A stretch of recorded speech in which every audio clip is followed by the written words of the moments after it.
is the story of every PS4 ever made. Now, the PlayStation 4 was an incredibly successful console, but there's a lot more to this story than meets the eye. The PlayStation 4 is fascinating. Not just because it's one of the most successful gaming consoles ever made, although with over 117 million units sold, it definitely is. One of the things that makes the PS4 unique is how it completely transformed PlayStation's approach to console design. After the ambitious but nearly disastrous PS3, Sony, well, they kind of had to rethink everything.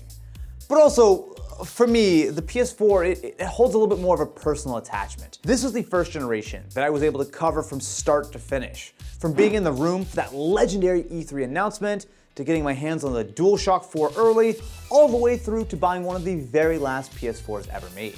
To understand the PS4, we really need to talk about the elephant in the room, the PlayStation 3.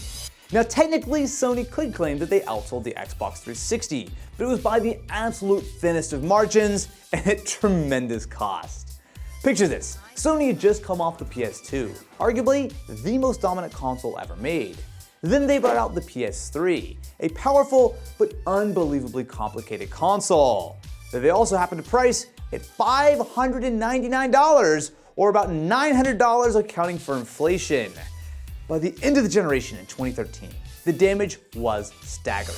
Sony had burned through hundreds of millions, billions of dollars selling consoles at a massive loss. The whole of Sony was kind of approaching a crisis. We're talking about credit rating downgrades, layoffs, and having to sell off their iconic Manhattan headquarters.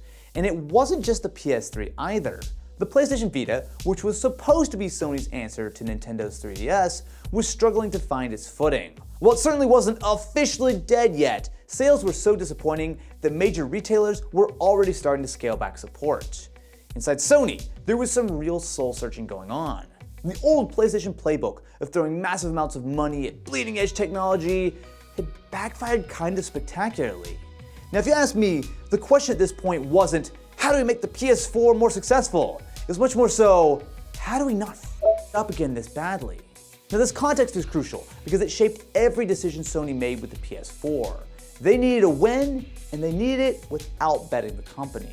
In a way, Sony's overconfidence with the PS3 ended up being the best thing that could have happened to the PS4 because it really forced them to completely rethink their approach. They couldn't just coast on being the most dominant console because suddenly, Sony were kind of the underdogs, and it was on them to take the crown back. If you want to understand just how differently Sony approached the PS4, look no further than who was leading the charge.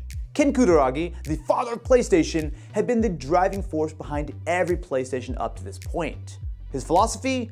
Push the absolute boundaries of what was possible. Screw what it cost or how hard it would be to pull off. This is the guy who started developing the PS2 before Sony even approved it, and the guy who championed the revolutionary but fiendishly complicated cell processor in the PS3. But for the PS4, the reins were handed to Mark Cerny.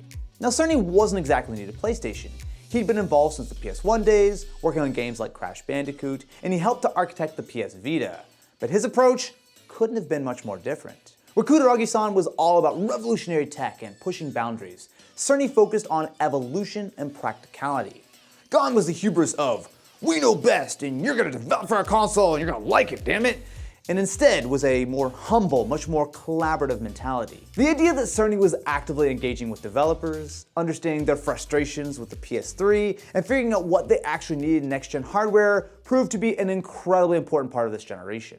You know what's fascinating about the PS4? From a pure technology perspective, it might just be the least ambitious PlayStation ever made. Now, I know that sounds bizarre given how successful it was, but hear me out. Look at PlayStation's history. The PS1 revolutionized 3D gaming and brought CD-ROM to the masses. The PS2 basically made DVD mainstream while pushing what was possible with games. The PS3? That thing was so powerful, the US military bought thousands of them to build supercomputers. Even the PSP and Vita tried, to varying levels of success, to bring console-quality gaming to handhelds. PS4? It was, well, basically just a really good PC in a box. That's kind of exactly why it worked. No more exotic processors and custom architectures that developers needed years to figure out. No more bleeding-edge technology that cost a fortune to manufacture. Sony looked at what worked, specifically what worked in gaming PCs, and just kind of made that. A brand new partnership with AMD for the PS4 really shows this shift in thinking. Instead of another super complex cell processor, Sony went with what's called an APU, basically combining both the CPU and graphics into a single chip. The graphics side was legitimately pretty solid for 2013. AMD's GCN architecture was pretty much the best you could get at the time. Importantly, Sony opted for a beefier GPU than what Microsoft put in the Xbox One, which might just come up a little bit later. The CPU side was, shall we say, a bit more modest. Sure, having 8 cores sounds impressive, when at the time most PCs only had 4, but these were AMD's wimpy Jaguar cores, which originally meant for budget laptops. But since Sony had committed to going with AMD, it simply was a trade-off that they had to live with. Now there was one much more major trade-off though. Backwards compatibility was completely off the table. The PS4's totally different architecture meant it couldn't run PS3 games at all, and Sony didn't even try to support PS1 or PS2 games like earlier PlayStations had. Although, yes, technically toward the end of the PS4 lifecycle, they did release a couple of PS2 classics, but my point stands. But you know what? These compromises, I would argue, were ultimately what Sony needed. The PS3 was powerful but difficult to develop for. In stark contrast, working with the PS4 was far easier than not only the PS3, but even a lot of gaming PCs. In February 2013, Sony revealed the PlayStation 4 at an event in New York City. Now the gaming world was in a very different place than it was back when the PS3 had launched. Mobile gaming was exploding, Nintendo had stumbled out of the gate with the Wii U, and Microsoft was about to, well, we'll get to that disaster in a minute. The reveal itself though was fascinating. Instead of leading with raw specs or trying to pitch the PS4 as a multimedia powerhouse like the PS3 was, Sony focused almost entirely on games and the experience of playing them. They showed off next-gen titles like Killzone Shadowfall and Watch Dogs that definitely looked like a solid step up from the PS3. But for me, the real star of the show wasn't graphics or frame rates, it was the controller. Now this might sound strange to anyone who wasn't around for the PS3 era, but you've got to understand, Sony had basically been shipping the same controller since 1994. Now, sure, they had added analog sticks and rumble and even that weird 6-axis motion control, but at its core, the design hadn't really evolved. Meanwhile, Microsoft had absolutely nailed it with the Xbox 360 controller, to the point where even die-hard PlayStation fans would often admit that it was just a straight-up better controller. Sony knew they needed more than just better graphics this time around. That's where an unlikely partnership came in. They tapped Bungie, the creators of Halo, to help design the DualShock 4. The result was the biggest redesign in PlayStation controller history. The DualShock 4 wasn't just an evolution, it really was a complete rethink. The grips were longer and more ergonomic, the triggers were actually curved for your fingers, and the analog sticks finally had a proper concave design. Even the touchpad, which sure, maybe it wasn't revolutionary for gaming, showed that Sony was willing to break from tradition. At least in my opinion, it was a straight up better controller in every possible way. E3 2013 wasn't just another gaming conference. It was the day that basically determined the entire console generation before a single system was even sold. And your boy Austin had a front row seat. Now, this was my first E3, and let me tell you, the energy was wild. So back then, all of the major announcements happened on a single day. So in the morning, there was the Microsoft Xbox showcase, and for context, they had already stumbled with the initial Xbox One reveal, which was a few months earlier. I mean, that was focused on TV and entertainment way more than actual gaming. But the hope was that they would surely course correct for E3, right? They had plenty of time to figure something out, right? What followed was quite possibly the most catastrophic press conference in gaming history. Microsoft announced that the Xbox One would require an always online connection. Games would be locked to your account, making it nearly impossible to share or resell them. And the console would come bundled with a mandatory Kinect camera for the low price of $499. Now, I gotta love with you. I actually remember at the event when they announced the $499 price, I cheered. Now, for reference, I was really excited. This was my first time being at a console launch, but I think I was the only person in that room who was excited. If you play it back, the room is so quiet, although you'll hear very faintly, yeah, from an Austin in the back. I'm excited to announce that Xbox One will launch this November in 21 markets around the world at $499 in the US and 499 euros in European markets.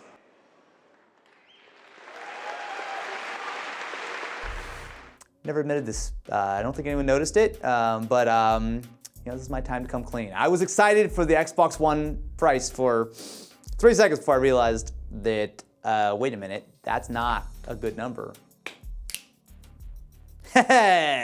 Whoops! But the real drama was just beginning. A few hours later, at Sony's conference, I witnessed what can only be described as a methodical dismantling of Xbox's entire strategy. Sony had clearly prepared for this moment, and they executed it perfectly. This is how you share games on PS4. Thanks! As if that wasn't enough, Sony also revealed that the PS4 would be more powerful than the Xbox One. And then came the knockout blow. $399. I'm very proud to announce that PlayStation 4 will be available at $399. The reaction in the room was as if they had just announced Half-Life 3. Now, maybe it's hindsight talking, but I swear, you could feel the energy in the room shift instantly. Within weeks, Microsoft's Don Mattrick was out, the Xbox team reversed almost every controversial decision, and pretty much all the goodwill that they had built out during the Xbox 360 era, it had evaporated, essentially overnight. Now what's fascinating is that this part of the story isn't really about the PS4 itself. It's about Sony's learning from the PS3's failure, while Microsoft seemingly forgot how to do anything good that they had done on the Xbox 360. What felt like a safe and maybe even a boring new PlayStation console suddenly became the more powerful, cheaper, and most importantly, the more consumer-friendly option in a single day. After the absolute slam dunk of an E3, Sony just had to stick the landing. On November 15th, 2013, the PlayStation 4 officially hit store shelves, and unlike the PS3's rocky $599 launch, this time everything just clicked. The sales numbers really tell the story. 1 million consoles in North America in a single day. Stores had to stop taking pre-orders because they literally couldn't guarantee stock. Right out of the gate, players started noticing the games simply ran better on PS4. We're talking titles hitting 1080p on PS4, whereas on the Xbox One, they were struggling at 900p or even 768p. Now, sure, that doesn't sound like a massive difference, on paper at least, but don't forget, the PS4 was also the cheaper console. This performance gap became a running theme that would define the early years of the generation. But the real victory? Sony wasn't bleeding money this time around. So let me break down the numbers. Each PS4 was estimated to cost around $381 to manufacture, and was of course sold at $400. Even after factoring in the retailer margins. This was maybe not quite break even, but a whole lot closer than the PS3, which I'll remind you that Sony was losing over $200 per console at launch. Finally, PlayStation could focus on selling games instead of trying to climb out of a financial black hole. Now, of course, it wasn't all smooth sailing. Watch Dogs, which was supposed to be the game that showed off the next gen and what it could do, it got delayed at the last minute. There were also some PlayStation fans who were a little bit salty that online gaming now required a paid PS Plus subscription, which to be fair, was a pretty big change from the PlayStation 3's free online play. But these were minor speed bumps on what was an otherwise, if I'm honest with you, it was a victory lap. Remember that humble, practical approach that Sony took after the PS3 disaster? It was paying off big time, boy! Big time, boy! Big time! Paid off big time, boy! By early 2014, the sheer scale of Sony's success was becoming clear. The PS4 was selling faster than any previous PlayStation in the launch window, even the legendary PS2. Just think about that for a second. The safe and boring PS4 was outpacing what would be the best-selling console of all time. Now, while the PS4 didn't ultimately quite match the PS2's final sales figures, the momentum in those early days was absolutely wild. The game situation was particularly interesting. While first-party exclusives were a bit thin in these early years, something that would of course drastically change later on, third-party support was incredibly strong. Major franchises like Destiny chose PlayStation as their lead platform, Call of Duty DLC started coming to PS4 first instead of Xbox, and that performance advantage we saw at launch, it really became the norm because the PS4 was simply the best place to play. Unless you were sad and alone playing a Wii U in the corner, PlayStation was where it's at. Or actually, technically, I was playing Titanfall on the Xbox One, but we won't talk about that. By 2016, Sony had sold over 40 million PS4s, more than double the Xbox One's estimated numbers. The lead was so substantial that Microsoft actually stopped reporting Xbox sales figures altogether, probably out of embarrassment. Yikes. This led Sony to launch not one, not two, but 3 new pieces of hardware in 2016. The PS4 Slim, the PS4 Pro, and PlayStation VR. Each one represented a different bet on the future of gaming. But as you'll see, not all of them were a huge win. Let's start with the simplest one, the PS4 Slim. Like every PlayStation before it, this was just a smaller, cheaper version of the base console that brought the price down to $300. But this time, the Slim was completely overshadowed by its more ambitious sibling, the PS4 Pro. The idea was simple. Take the existing PlayStation 4 and give it some serious horsepower. The original PS4 launched right as 4K TVs were starting to hit the mainstream, but it was firmly designed for HD gaming. Sony's solution was clever. They kept the same basic architecture, but packed in a slightly faster CPU and a much beefier GPU. Paired with a new upscaling technique called checkerboard rendering, games could look dramatically better on 4K displays, even if most of the time they weren't running at actual native 4K. While the concept of a pro console feels normal today, it was a real gamble for Sony back in 2016. They priced it at $399, the same price point that the original PS4 launched at. Imagine a pro console launching at the same price that the original one had a couple years ago. What a novel concept. And importantly, they also included a 1TB hard drive with it. Not to be outdone, at E3 2016, Microsoft teased Project Scorpio as, quote, the most powerful console ever. But that wouldn't ship until late 2017, giving Sony a full 1-year head start in the premium console space. The Pro was relatively successful out of the gate. Reviews were positive, and while games did need specific patches to take advantage of the extra power, titles like Rise of the Tomb Raider and Horizon Zero Dawn showed what was possible. It wasn't all perfect though. Some people complained about the lack of an Ultra HD Blu-ray drive, something that you could find in the much cheaper Xbox One S. It was also not a super straightforward upgrade if you already owned a PS4. I mean, sure, it looked better, but it was not a dramatic improvement in the way that a properly new generation would be. Then there was PlayStation VR. This is actually a longer story than you might remember. Sony first showed off Project Morpheus at GDC 2014, and I got hands-on with it a few months later at E3. Now it's easy to forget that this was peak VR hype. I mean, Oculus and HTC were promising the future of gaming, and Sony absolutely wanted a piece of that action. But Morpheus was clearly unfinished. Sony spent over 2 years showing it off at various trade shows before finally launching PlayStation VR in October of 2016, just weeks after the PS4 Pro. The final product felt, well, a little half-baked if I'm honest with you. Instead of developing new controllers, for example, Sony just reused the PlayStation Move controllers from the PS3 era. Mini USB ports and all. The price was the real killer though. The core PSVR headset with the breakout box, which was mandatory, cost $400, the same price as the PS4 Pro. Then you needed the $60 camera, which was absolutely mandatory and not included, and you also probably wanted the $80 Move controllers. Even with some of the stuff being bundled together and you'd save a few bucks, like, it was a huge ask, especially considering that you also needed a PS4 as well.